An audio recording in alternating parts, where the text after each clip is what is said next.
Los Ángeles, década del 80. Un cielo naranja se mezcla con las luces de neón, limusinas estacionadas en fila y cámaras que parpadean como si nunca fueran a apagarse. Dentro del Forum, el estadio de los Lakers, la música de la banda retumba y la multitud grita un nombre que parece eterno: Showtime. Era más que básquet, era un espectáculo, un circo dorado donde los pases sin mirar, los triples imposibles y las volcadas hacían temblar la NBA. En la cancha todo parecía perfecto, una máquina aceitada que rozaba la invencibilidad que convertía cada noche en un capítulo de película. Pero mientras los flashes capturaban sonrisas y victorias, había otra cámara que nunca se encendía, la que miraba lo que pasaba cuando las puertas se cerraban, cuando el humo de la celebración se mezclaba con un perfume que no venía del vestuario. El Showtime no era solo un estilo de juego, era un estilo de vida, uno en el que la euforia y el poder se sentían infinitos, donde cada noche podía ser la última gran fiesta. Y como toda historia que brilla demasiado, lo que parecía un sueño estaba construido sobre algo que tarde o temprano iba a explotar. ¡Aló! ¿Qué pasó? Soy Juanito Sei, esto es Data Basket y les doy la bienvenida a un nuevo video, un video fiestero. Y eso suena como algo positivo, pero bueno, el exceso nunca es positivo. Viajemos entonces al verano del año 1979. ¿Dónde estabas vos en el año 79? ¿Existías? En el verano de 1979, un chico de 20 años dejó Lansing, Michigan, con la maleta cargada de ilusiones y un nombre que parecía predestinado para la grandeza: Magic. Earvin Johnson Jr. ya había conquistado la NCAA y ahora volaba hacia Los Ángeles como la elección número 1 del draft, pero lo que lo esperaba no era solo básquet, era Hollywood. Una ciudad que respiraba exceso, luces de neón, mansiones en las colinas, deportivos que parecían salidos de un videoclip y una vida nocturna que podía devorarte si te descuidabas. Para un joven con su sonrisa perfecta y un carisma que parecía iluminar cualquier cuarto, la ciudad era un parque de diversiones. Desde el primer día su vida empezó a dividirse en dos películas paralelas en la que veía el mundo. Era la estrella perfecta, el novato carismático que hacía pases sin mirar, que convertía el juego en show, que sonreía a las cámaras como si hubiera nacido para estar bajo los reflectores. Pero en la película que nadie veía, la historia era distinta. Magic llegaba con un equipaje invisible, demandas de paternidad esperándolo en Michigan, un romance turbulento con Cookie que ya iba y venía como un carrusel y una curiosidad insaciable por todo lo que el mundo adulto le ponía enfrente. Los Ángeles lo recibió con brazos abiertos y con tentaciones infinitas. Desde el primer entrenamiento, desde la primera noche en la ciudad, Magic entendió que había entrado en un mundo donde ganar partidos era solo la mitad del juego. La otra mitad se jugaba lejos de las canchas, en fiestas privadas, hoteles y clubes donde la fama abría cualquier puerta. Para Magic, la vida en la NBA fue un flechazo inmediato, la sensación de invencibilidad, de que todo estaba permitido y de que la ciudad le pertenecía. Nadie lo sabía todavía, pero ese brillo que parecía eterno estaba encendiendo la mecha de una historia tan deslumbrante como peligrosa que muy pronto se iba a salir de control. Mientras Magic conquistaba la NBA con sus puntos, sus pases imposibles, su vida fuera del parquet no era tan positiva. Básicamente era un huracán que nadie veía desde la tribuna. En el centro de esa tormenta se encontraba una mujer llamada Cookie. La mujer que lo conocía desde la adolescencia y una y otra vez intentaba mantener un vínculo que estaba destinado claramente a romperse. Su relación era como un péndulo. Promesas de casamiento que siempre terminaban mal, reconciliaciones que duraban el tiempo que había entre un partido y otro de los Lakers, y rupturas, todo el tiempo rupturas que dejaban heridas abiertas. Y entre esos vaivenes, Magic no se quedaba quieto, mientras la prensa lo presentaba como la estrella, el futuro de la liga. Bueno, su vida sumaba capítulos dignos de un guión de Hollywood.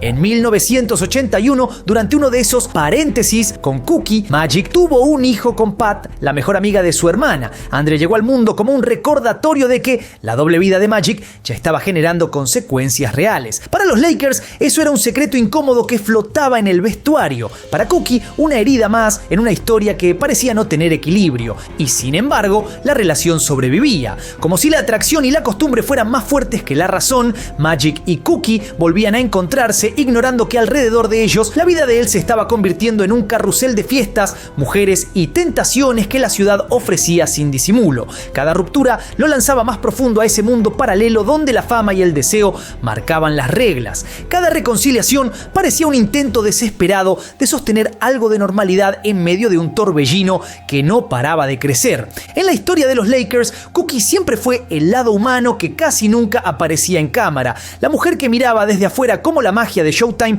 comenzaban a rozar un peligro que ni ella ni Magic terminaban de ver, o que tal vez preferían no mirar. Si el Showtime Lakers tenía un verdadero arquitecto, no estaba en la cancha, ni en el banco, ni siquiera en las oficinas de la NBA.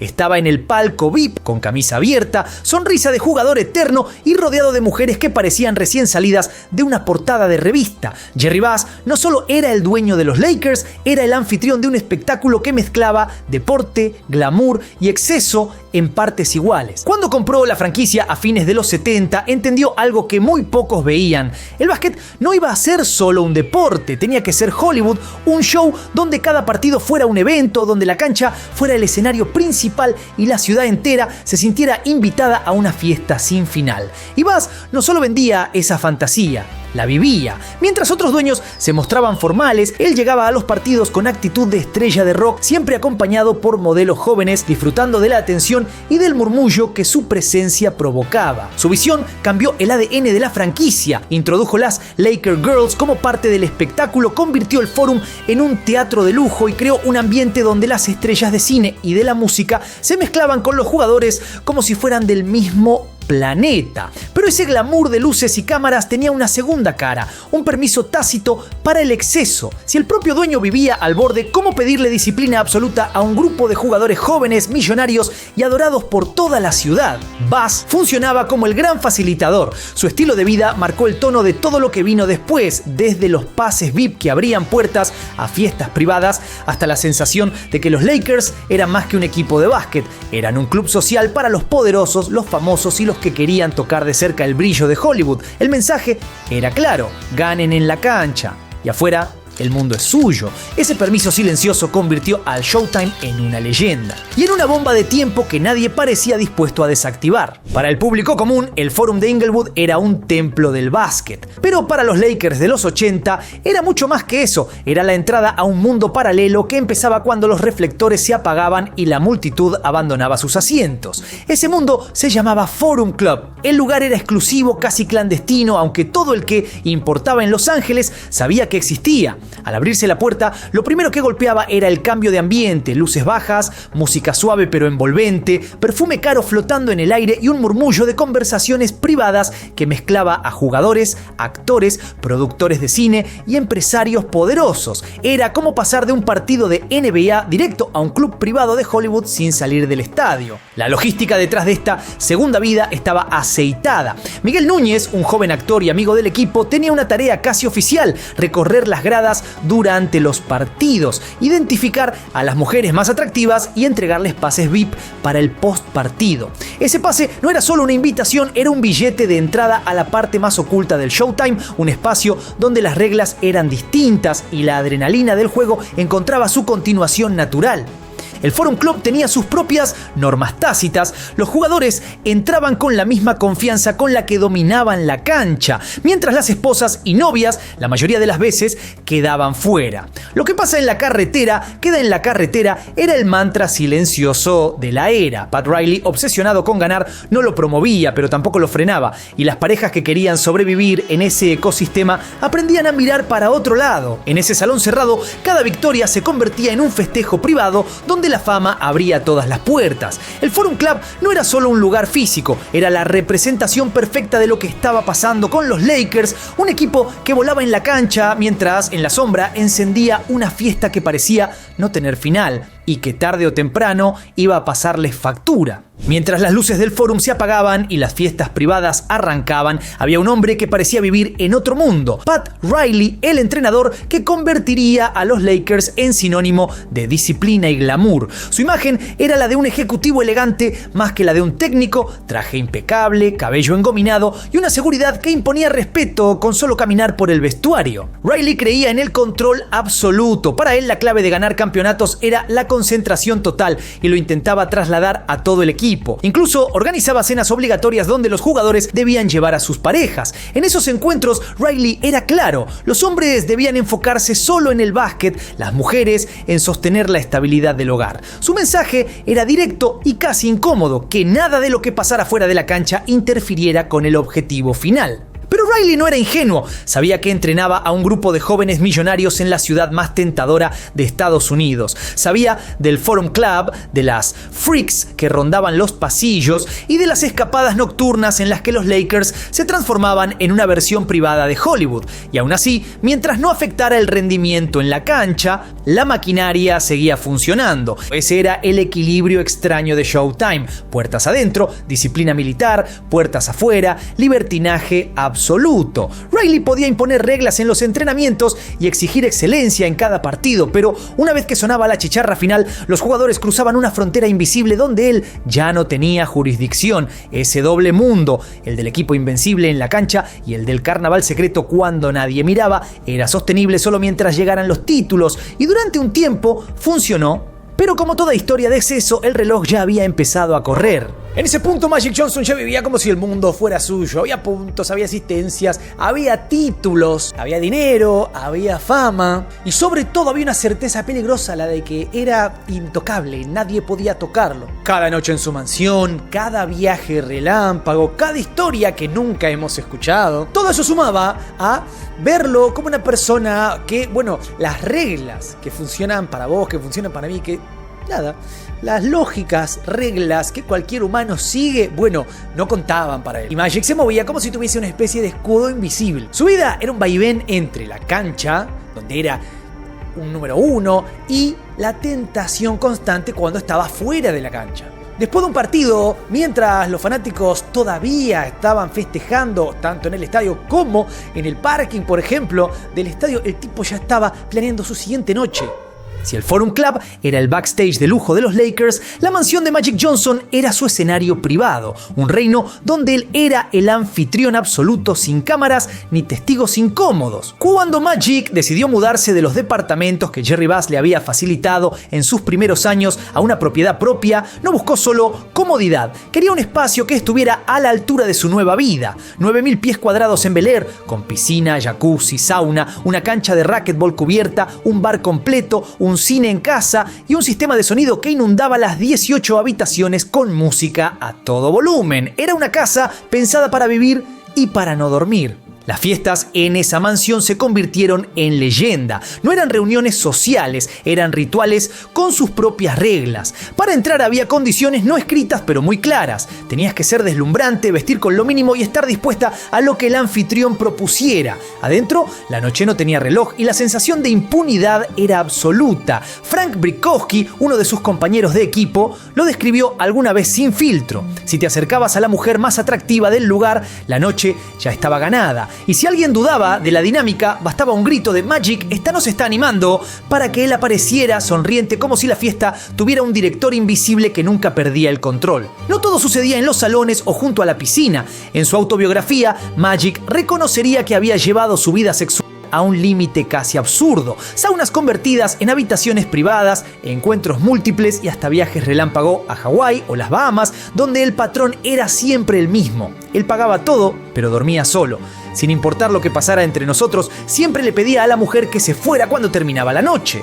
Confesó alguna vez, en esa mansión, Magic Johnson era invencible, o al menos eso sentía. Cada fiesta era la confirmación de que el mundo estaba a sus pies, de que la fama y el talento lo protegían de cualquier consecuencia. Lo que no sabía era que cada noche en esa casa no solo sumaba historias para la leyenda, también acercaba el momento en que la realidad iba a golpear más fuerte que cualquier defensa en la NBA. En ese punto, Magic Johnson vivía como si el mundo fuera suyo. Había títulos, había dinero, había fama y sobre todo había una certeza peligrosa, la de que nada podía tocarlo. Cada noche en su mansión, cada viaje relámpago, cada historia que se sumaba a la leyenda reforzaba la misma sensación, que las reglas normales no aplicaban para él. Magic se movía como si tuviera un escudo invisible.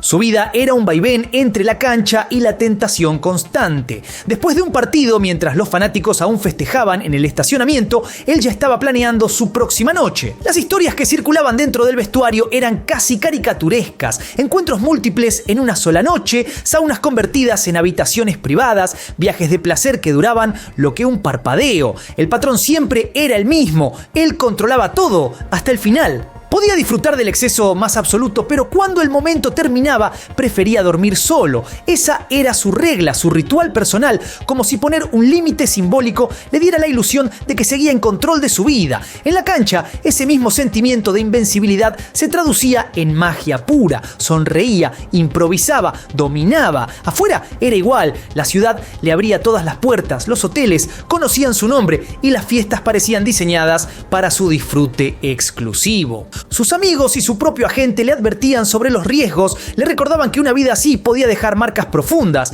pero Magic sonreía. Era joven, era rico, era adorado y sentía que era intocable. Era el clímax de su historia, ese momento en que la fiesta parece eterna, donde la adrenalina y la fama crean una burbuja perfecta, pero toda burbuja, por más brillante que sea, está destinada a explotar.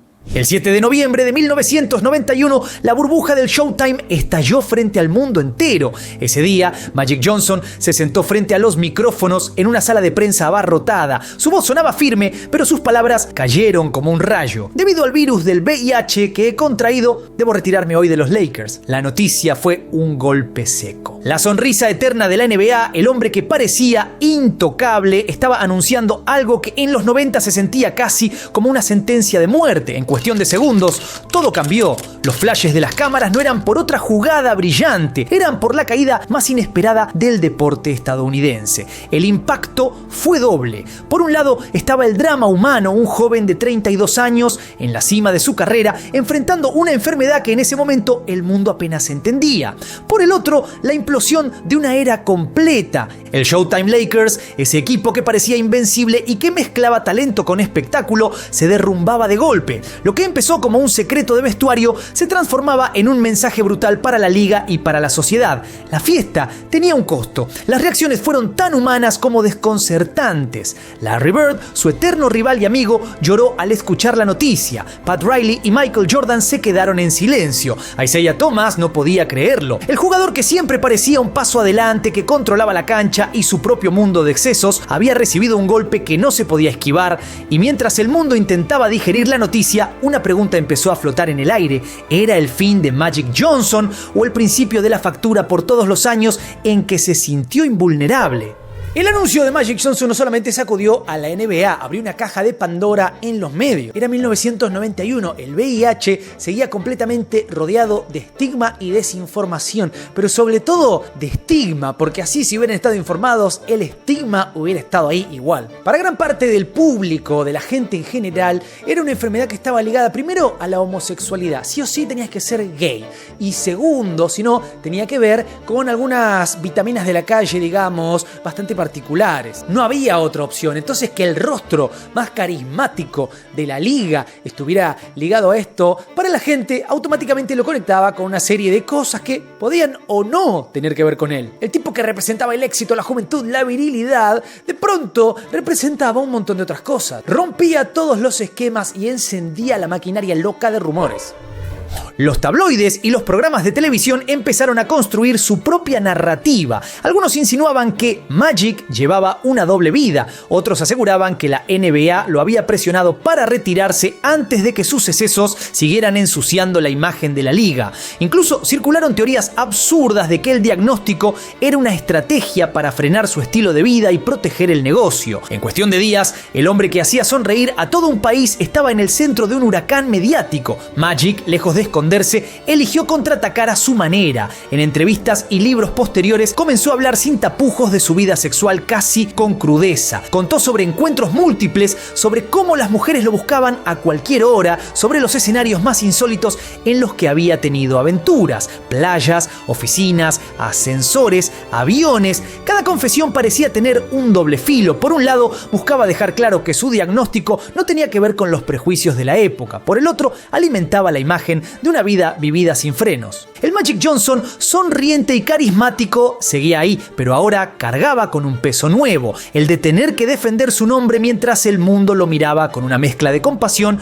morbo y juicio. Su vida privada, que había sido un rumor de vestuario, ahora era un espectáculo público. Y en ese escenario, la leyenda de Showtime se convertía en una historia de advertencia que nadie había querido escuchar mientras las luces estaban encendidas. El golpe que significó el diagnóstico de Magic Johnson debería haber cambiado todo. La NBA había visto cómo su estrella más brillante pasaba de invencible a vulnerable en un instante frente a las cámaras del mundo, pero la realidad es que la liga y muchos de sus jugadores no parecieron aprender la lección. A principios de los 90, los comportamientos que habían definido la era Showtime seguían flotando en el ambiente. Los vestuarios estaban llenos de jóvenes millonarios que se sentían intocables, convencidos de que la fama y el talento eran un escudo contra cualquier consecuencia. Incluso cuando los médicos de la Johns Hopkins School of Public Health visitaron a los equipos para dar charlas sobre el VIH y mostrar con demostraciones prácticas cómo protegerse, la mayoría de los jugadores escuchaba con desinterés. Shaquille O'Neal, recién llegado a la liga, llegó a decir sobre las estadísticas del virus: 1 de cada 250 americanos tiene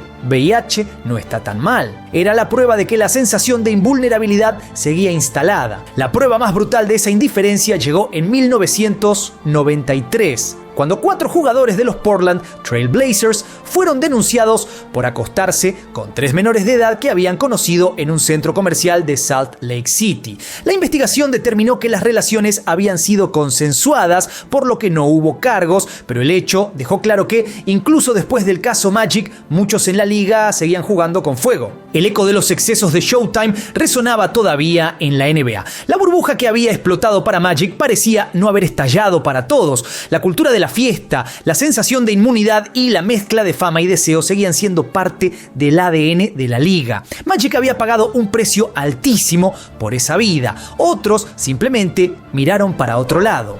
El Showtime de los Lakers, para bien o para mal, fue uno de esos momentos que parecen irrepetibles. Fueron los que por primera vez hicieron del básquet de la NBA un show mundial, un show universal, antes de la viralidad, antes de los highlights, antes de internet. Pero detrás de las luces de los títulos había otra historia. Una historia donde la magia no solamente era talento, era también excesos y esa sensación de acá no va a pasar nunca nada. Pero sin embargo, pasó. Y por eso la gran pregunta que yo te dejo ahí picando para que me comentes por ahí abajo es: ¿era la gloria suficiente para justificar todo lo que se sufrió detrás de cámaras, digamos, tras de escena? ¿O el precio de la magia desde el principio fue demasiado alto? Coméntame por ahí abajo, no te olvides darle duro al botón de like, suscríbete, toca la campanita, sígueme en todas mis redes, Juanito6, Data Basket, y nos veremos la próxima. Adiós.